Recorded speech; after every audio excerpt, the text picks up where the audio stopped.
fa aina tadhhabun inna huwa illa dzikrul alamin liman syaa'a minkum ayastaqim. Bagaimana nasib hidup kehidupanmu? Apakah sudah berproses untuk dapat menyatakan kembali kepada Tuhanmu? Bagaimana kamu hidup yang kamu jalani? Apakah di dalam kekosongan, bagaikan bayang-bayang tanpa jejak, bagaikan mendung yang tanpa menurunkan air sedikit pun, hanya rutinitas tanpa makna, atau formalitas makna yang diada-adakan biar tampak ada nilainya, kopiai didobel-dobel, surbani diungker-ungker karena nilainya ada di situ. Fa aina tadhhabun in huwa, sungguh jika kamu supaya berada di dalam makna hidup, tujuan hidup, mengerti tentang hidup, sungguh kenali dia, bahwa ayat, dialah ayat yang nyata yang harus diletakkan di dalam dada. Itulah zikir semesta. Maka miliki zikir itu ada di dalam dadamu, maka ada kehadiran Tuhan di kehidupanmu. Dikhususkan liman, khusus bagi orang-orang yang syak, yang dikehendaki Allah. Kehendak Allah disinyali, kamu juga ada kehendak, itu sebenarnya adalah kehendaknya Allah. Karena kamu tidak akan dapat bergerak tanpa Dia, kamu gak akan dapat melihat tanpa Dia, kamu tidak ada bisikan benak tanpa Dia. Dia Tuhan. Minkum ayastaqim, bagi mereka yang berada di sirotol mustaqim. Sirot, jalan yang lapang, yang luas, mustaqim. Dengan kondisi situasi hantaman-hantaman yang tidak mengenakan, tetap istiqomah, tetap bertempat tinggal di Tuhan. Hanya jika mengenal Tuhan.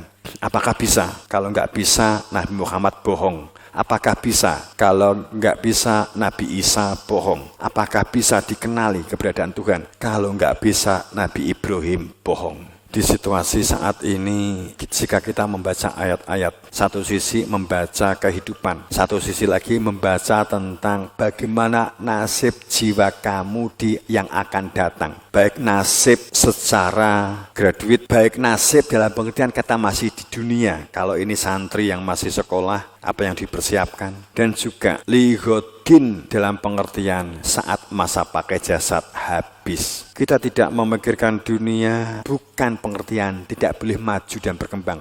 Harus, kalau beragamanya benar, berdunianya maju dan berkembang, bertumbuh. Teknologi bertumbuh. Kalau ternyata sains dan teknologinya surut, semakin hilang, agama kita pasti ada yang salah. Jangan dikira Nabi Muhammad itu tidak dakwah mung pamer surga neraka sing gak tau dileboni, gak begitu. Nabi Muhammad itu ahli teknologi. Ini yang gak diungkap, ini yang gak terekam. Hadis-hadis mengenai teknologinya Nabi Muhammad, hadis tentang Madinah itu gak ada. Semuanya hadis tentang surga dan pahala, tapi tentang teknologi nggak ada. Karena setiap kali tentang teknologi berbicara tentang seseorang berkaitan dengan keberlanjutan. Karena sesuatu lah, banyak para nabi, para rasul, dan para imam zaman itu adalah sesungguhnya teknokrat. Nabi Daud itu ahli besi, ahli tuang, membentuk persenjataan dari berbagai besi. Tapi nek kowe takok referensi ini, ya diskusi wae di dalam, gak apa-apa. Akan tetapi kalau yang bersangkutan beberapa kali memang ditampakkan seperti itu. Yang tampak luar biasa Nabi Idris malah. Teknologi hebat itu kita menyebutnya sebagai Atlantis. Orang sekarang menyebutnya zaman Atlantis. Kalau kerajaannya disebut atas angin 3, atas angin 2. Kerajaannya disebut kerajaan Gajah Mada, bukan Gajah Mada Mojopahit. Ada Gajah Mada jauh sebelum Nabi sebelum Gajah Mada, sebelum Mojopahit ada keraton Gajah Mada namanya, ada. Tapi artefaknya nggak akan pernah ditemukan karena yang ada di Romo hanya sebuah seksi, bentuknya ada pusaka, begitu keraton Mojopahit tahun kan gitu saja. Tahunnya tahun berapa? Tapi yang jelas di kurang lebih 25.000 tahun yang lalu. Nabi Adam itu 10.762 tahun yang lalu. Imam zaman pertama itu 1.672 juta tahun yang lalu. Makhluk pertama di dunia, sebenarnya Di Nabi Adam itu jauh banget. Nabi Adam itu menungso baru. Wong anyar diingi sore. Nabi Adam lagi 10.000 tahun yang lalu. Diingi sore. Fase 1 hari akhirat itu 50.000 tahun. Quran kan. Tapi saya juga nggak dasar Quran. Saya tanya langsung ke beliau. Katakan itu. Iya 50.000 tahun. Kan melihat ini kan baru kan berarti.